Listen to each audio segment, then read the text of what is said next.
Brandy, Linda, Lisa, Sally, Chio, Christine, Lisa. Oh, the Union Jack emoji. I like that, Linda, the poop emoji. I think that's probably my favorite too. Okay, a couple quick updates. I got the registration link for the Facebook Live. So if you want to be on that, oops, I don't want to push that button. If you want to be on the reminder list for it, you can use that. So there's a link right there. And then all you'll do is just put your email in. And then what it will do is it'll add you to a list. And then as I get this all sorted out, just to reiterate, if you weren't on here yesterday, my vision is for this is to have a weekly update. So every Friday, Saturday, Sunday, something like that, you'll get an email that will come directly to your inbox that will highlight what the schedule of content is going to be for the coming week, what days I'll be going live, at what times, to try to make this as easy as possible. It gives you plenty of time to block off your schedule, plenty of time to invite friends if you want to. And then we're going to work on getting some set times. I'm thinking Monday through Wednesday will be probably right around this time. And then Thursday and Friday, I'm going to probably do a little bit earlier in the day. That way I can open this up to other people.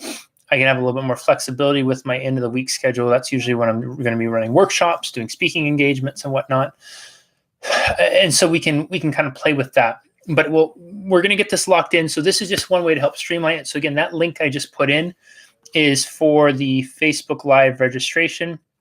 And you can put your email in there. And if you want to get notified of what the week schedule will be, we'll put it there. And I think there was one other update. I have one more free consultation with me available in my schedule next week. And somebody grabbed up the other one. I had 2 yesterday. I have 1 left. So this is for those of you who are really serious about diving into coaching, looking to launch into 2019 on fire and create an absolutely epic year for yourself. I would love to gift you that space and then be able to talk with you about how coaching can make an impact in your life. So I'll post that link here as well, and then I will reshare both of these at the end. Christine, it's good to see you on here. You had a big day today, didn't you? Okay, so the title of this is Don't Fucking Wait. And the reason this came up is this is the kind of, I was having lunch with a friend, and this friend has been doing, what is it called? Vaping. He used to smoke, doesn't smoke anymore. And now he does vaping. And he said he's going to quit on January 1st. That was going to be his resolution, his goal for the year. And this is the time of year where you hear a lot of that language happen, right? There's a lot of, I'll stop on Monday, or I'll stop on Tuesday the 1st. When the new year rolls around, no more of this. Or when the new year rolls around, I'm going to start doing this. When the new year rolls around, I'm going to start doing that. I was working with a client on this maybe a few months ago, and they were telling me about how long they'd been putting off getting started with something really spectacular. And I'll circle back around to that in a moment. But in observing my friend, I was reminded of this story.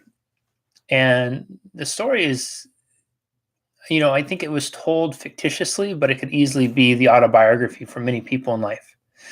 And the story was about a mother who, she was a career-oriented, motivated person who had a young daughter.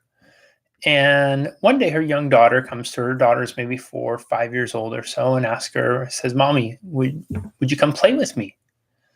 And the mom says, "Not right now, sweetheart. I got to get this done for work. I'll do it later." The daughter kind of goes off to her room, and some time goes by, and she comes back and says, "Mommy, would you help me with my homework?" "Not right now, sweetheart. I gotta do work, but I'll help you later. We'll do it later." Some more time passes. "Mommy, will you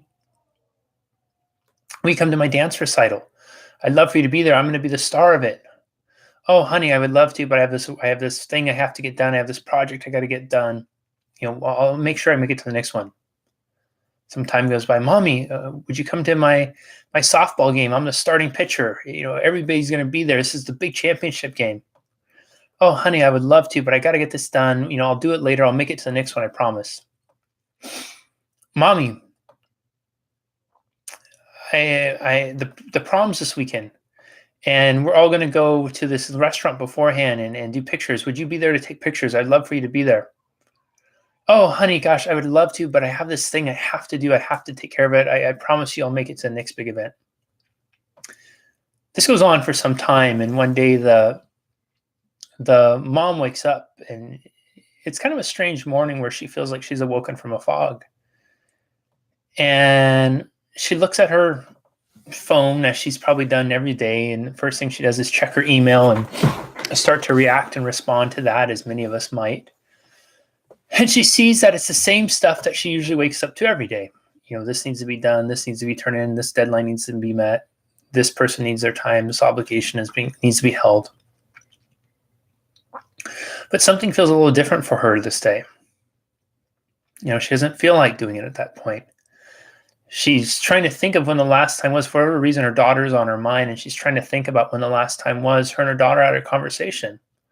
Check in with her and see what was going on. So she kind of, foggy-eyed, how we might in the early morning, stumbles out of her room and walks down the hall to her daughter's room. She knocks on the door. No one's there. She opens the door, and the bed's made, but the room looks like it hasn't been lived in for quite some time. She begins to walk around the room, looking at the wall and all these images, these photos of when her daughter was a little girl, photos of her learning how to braid her hair with her aunt, photos of her playing dolls with her friends, photos of her playing sports with her friends, photos of her at her dance recitals, photos of her growing up and going from a young child to a teenager, going to prom and her beautiful dress, photos of her graduating high school, and photos of her going off to college. It was a college one that really got the mom. Because as she looked at that photo, she realized her daughter was no longer a little girl, but she was now a grown woman. She sat down on the floor and began to weep. Because she realized in that moment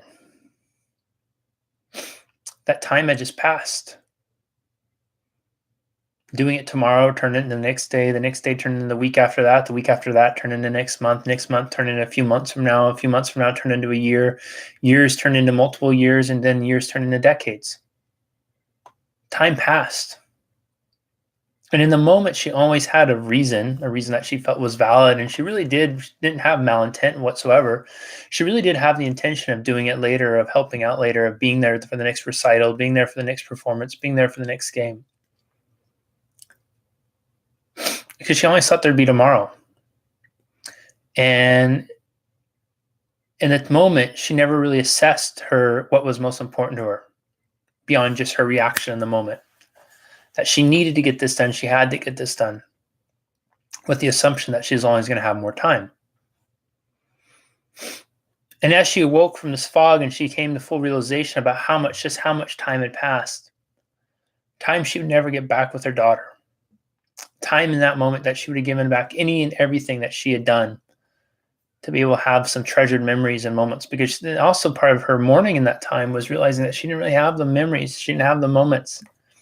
What broke her heart about all the photos her daughter had up around her room from the time she was a little girl until the time she left for college, her mom was hardly in any of them. There was one big family photo with her mom in it.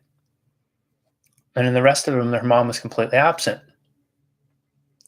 She's absent because her mom was never there. Because her mom always thought she could wait.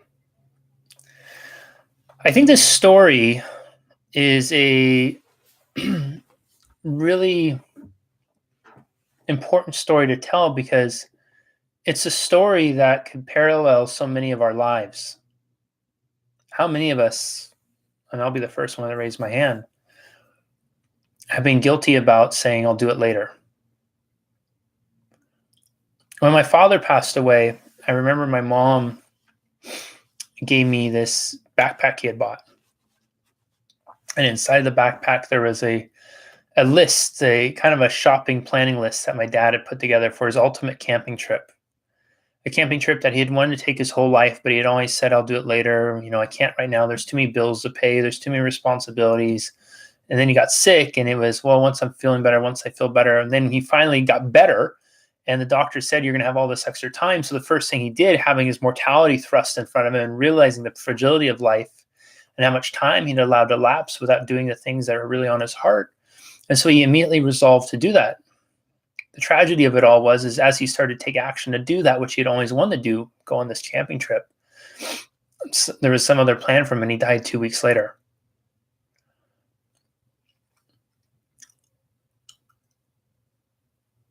This is the time of year where we like to say, well, I'll get started then. I'll do this later. I'm going to just keep enjoying this right now.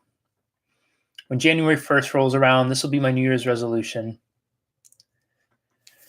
At the time of this recording, it's December 27th. So we got 4 days left in 2018. We're 5 days away from 2019. Why fucking wait?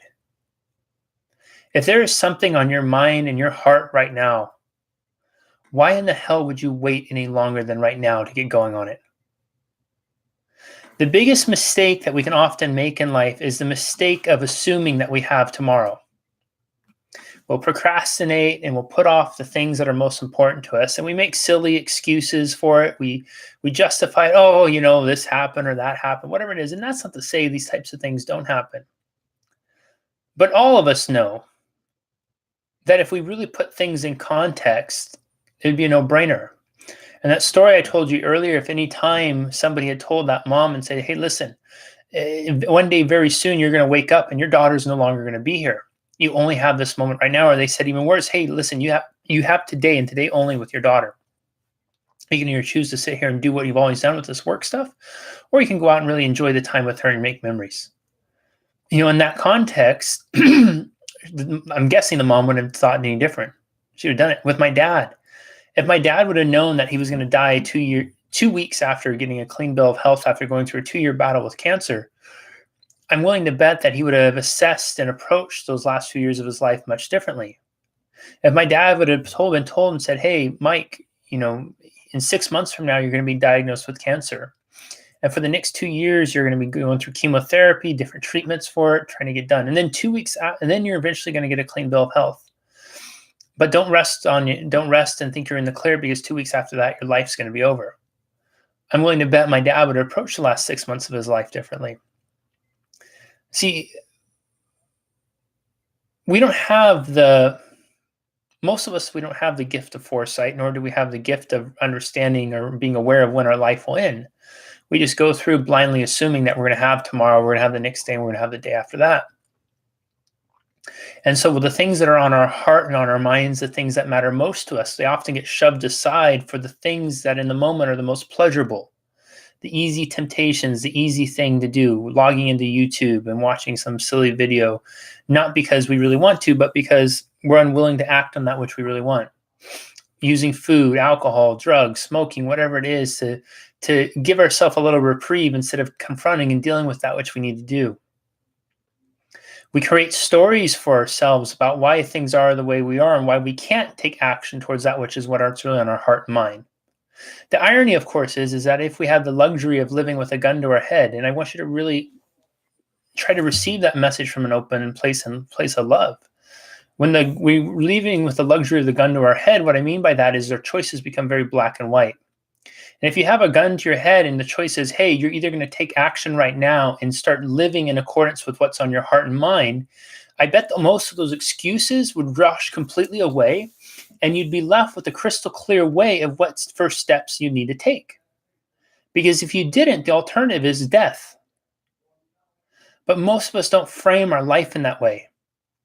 We laugh it off. Oh, it was no big deal. It'll be there tomorrow. All these types of things. But why do we fucking wait? If you really think about what is so important right now that will excuse not doing that which we know in our hearts we need to do to create the life that we know we want to live. Even if you're doing awesome in life, what keeps you from going to the next level? If you want to go to the next level. If you're completely content, happy, and fulfilled where you are, I would argue that even at that place, there's going to be a new level of fulfillment for you. What's that little extra bit you can give? What's that little extra bit you can do? And why in the world would you fucking wait to do it? Almost weekly, I will have conversations with people that talk about doing coaching. And they will often say stuff like, well, the timing's not right. I don't know if I can do this. I'm uncertain about it. It's too much money. It's this, it's that. And sometimes I'll ask these folks questions like, listen, if you knew with absolute certainty that you could immerse yourself in this program and come out of it looking into the future, living the exact life you'd want to live, would you want to do it? Oh yeah, absolutely. There'd be no question. So what I'm hearing from them is it's that they doubt themselves that they're even capable of living at that level. If I asked them, I say, hey, listen to me, if you could look into the crystal ball of certainty and you could see in the future absolute certainty that your life would be magically transformed, that you'd be running your own business, you'd have this amazing relationship, that you would be happy and fulfilled and joyful with yourself, that you would literally be oozing out and radiating joy and happiness and love. Would you be able to find a way around those excuses and begin to take action right now towards what you want? Oh, absolutely. Yeah, no question about it. Then what stops you? What stops us is a story. It's the story that I'll have tomorrow. It's the story that I might as well wait. And it's the story that I, as I am not enough to go after the person and the life that I really want to be and that I really want to live. I mentioned earlier that I had worked with a client a while ago about the delays that they had done to create something extraordinary for themselves. On a piece of paper, this client they had a good job, lived in a good neighborhood, good family, whatnot. But behind closed doors, they were struggling immensely. They felt stuck. They felt alone at times. They felt like nobody understood them, that they were kind of stuck in this role in life where they were like a hamster on the hamster wheel and life kept going around and around and around, and they wanted change. They wanted to get off and have things be different, but they didn't know how to create different and what to do. And they got so good at just accepting things as they were and telling themselves the story that goes, once upon a tomorrow, I'll take care of myself. And that story kept getting recited over and over and over again until finally they got to a place where they were ready to make some shifts and some changes. When we began working together, there was a part of which I call the initial part of working with somebody is it's really the pruning. It's getting in and removing the weeds that we have, our internal weeds that build up inside of us. And then once we did the pruning, we started to get clear. We started to get clearer and clearer on what it was they wanted and what was obstructing them from that. What was amazing watching that person's transformation was it was like watching a flower emerge and bloom for the first time. And again, what I said was they already had things were good for the most part, but they weren't great. A flower that spends most of its life in the shade, it might look pretty, it might look nice, but it'll never shine and radiate its beauty as brightly as a flower that's exposed to the sunlight and is able to bask in the glow of the sun. It's not nurtured as much. Doesn't get the same amount of nutrients, and it doesn't get the same amount of love from Mother Nature. And so this moment for her, this experience for her was like her stepping out of the shade and the shadows and moving fully in the sunlight and allowing herself to come into her full bloom. It was extraordinary. This person is now someone where they don't live waiting for tomorrow. That's not to say that they're getting everything done they want every day. That's not what this is about. But what it is about is they wake up each and every day now living with intention, prioritizing what is absolutely most important to them that day and always acting in accordance with what's on their heart, refusing to succumb to fear, which will be manufactured and hear about the worst case scenarios of what could happen, right? Which isn't interesting that most of those worst case scenarios we come up with are, oh my gosh, I don't pay my bills on time. I don't do this. I don't do that. What will my friends think of me? What will my friends think of me? We don't think about what if I fucking died tomorrow, or what if I fucking died 2 weeks from now? How in the hell would I want to live these last 2 weeks of my life? And this isn't to say that we go and shun and shuck responsibility. What I'm actually implying here is we be more responsible for the type of life we want to live. Because if we release ourselves from the shackles of fear and we allow ourselves to step fully into our purpose and our potential, this is where I think we'll find ways to act from our heart, what's in our heart, what's really on our mind. And ultimately, it will enhance all those areas of life that we're fearful from in the first place. So the big messages for today is if you have something that's on your mind and heart right now that you want to work on, that you really want to put your heart and soul into, that this is absolutely essential and necessary for you to create an extraordinary life, not just waiting until 2019, but now and going forward. Don't fucking wait. You don't know when it's going to be, when tomorrow's not going to come. You don't know when the people in your life are going to no longer be there. You have right now to make memories. You have right now to build a life that you've always wanted to live. You have right now to create an extraordinary relationship, an extraordinary career, a purpose-driven and fulfilled life. These are not the types of things to put off and wait and do this and do that. Your time is right now. What I encourage all of you to do, and my challenge to you is this. Identify one action, one purpose-driven. If this has resonated with you, first of all, I hope this is helpful and I hope this has resonated with you. Identify one purpose-driven action towards going to that you can take that moves you towards that which you really want. Post it in the comments. Let each other hold yourselves accountable. And don't just say something like, oh, well, I could do this or I might do that. Really look at it from the analogy of the black and white gun to your head analogy. If you were to fucking know that you were going to die, and this coming year was your last year to live, and you still had to live it in a way where you're earning income, you're doing all those things, but you want to maximize it to your utmost with times with friends, family, people, experiences, all those types of things, what would you do? Would it be to run to the bar and binge drink? Would it be to go to your cupboard and eat a bunch of pizzas? Would it be to sleep in more? Would it be to watch some stupid shows that you don't even enjoy? I doubt it. It would probably be to take action and start clearing out the crap that we build up in here and here so that you can be really clear in going after what matters most to you. I invite you all to do that. So that's all I got to say for tonight. I have time for a couple questions. Is there any questions on this? Was this helpful? And just as really quick, while I give you a moment to type in your questions, I'm going to repost those links. So if you want to get the Facebook Live registration reminder, you can use this link, and that will sign you up. So you get an email to let you know when we're going to go live, what the weekly schedule is going to be for the coming week, as well as kind of the outline of content.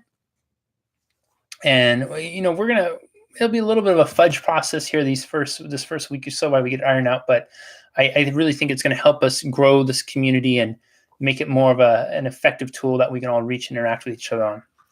And lastly, if you're really someone who's serious about utilizing coaching for the coming year, you can use this link to get the last spot I have available for strategy session in my calendar.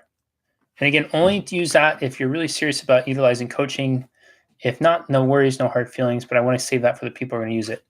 Maria, no, it'll also account for the ones on YouTube too. So for you watching on YouTube, it'll be the same thing. It'll be the same schedule. So, but use that link to get the reminders, and then it'll also be applicable for YouTube too. Any questions? Always do the weeding. Yeah, absolutely. Create your life list, not the bucket list. I love that. Be more present every day and see the world around me. Oh, I love that, Christine. Absolutely. No questions. Also, my challenge to you all is for these future ones too, you come with a question in mind around it. There is so much that we all can learn from one another from our questions. There's a great quote, and I can't remember who said it, but it's so spot on. The quality of our lives is often determined by the quality of the questions we ask. If we don't ask questions, we're not going to get answers to some of the things that matter most to you. And I promise you that if there's something on your heart and mind about this that you're curious about, you want to dive into a little deeper, you want to draw a specific example in your life, there's probably someone else on here too who's watching it live or in the replay. So again, don't fucking wait. Ask the questions that are on your mind and heart. I'm here to really serve and to help during this time. So utilize it. You all made this time available to show up and hang out with me and listen to me talk for last 20 plus minutes now. Let me help you more by showing up with really great questions. So that's my challenge to you is with this is as you go forward,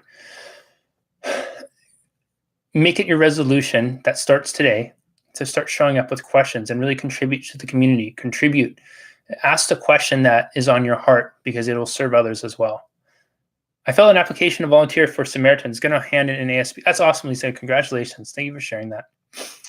Alrighty, everyone. That's what I have for today. Thank you so much for being here. We'll be back here tomorrow, maybe an hour earlier. I have a couple interviews I got to do tomorrow and one other thing that's going to take a bit of the afternoon.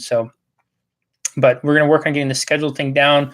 Use those links for signing up for Facebook Live. There's one spot left for the coaching consult with me if you're really looking into implementing coaching for your life going forward. Use that one to get the last spot. It will go fast. The other one went right after we finished last night. So if it's on your mind, it's on your heart, grab it. Don't wait till tomorrow. Don't fucking wait till tomorrow, right? And if I don't see you on here tomorrow, I wish you an awesome weekend. If I do see you here tomorrow, fantastic. I'm looking forward to spending the time with you. And wherever you are, morning, noon, or night, remember, carpe diem, seize the day, seize the moment. Make it absolutely extraordinary because this moment is the only moment you have and you'll never have this moment again. Sending lots of love to you all. Bye-bye.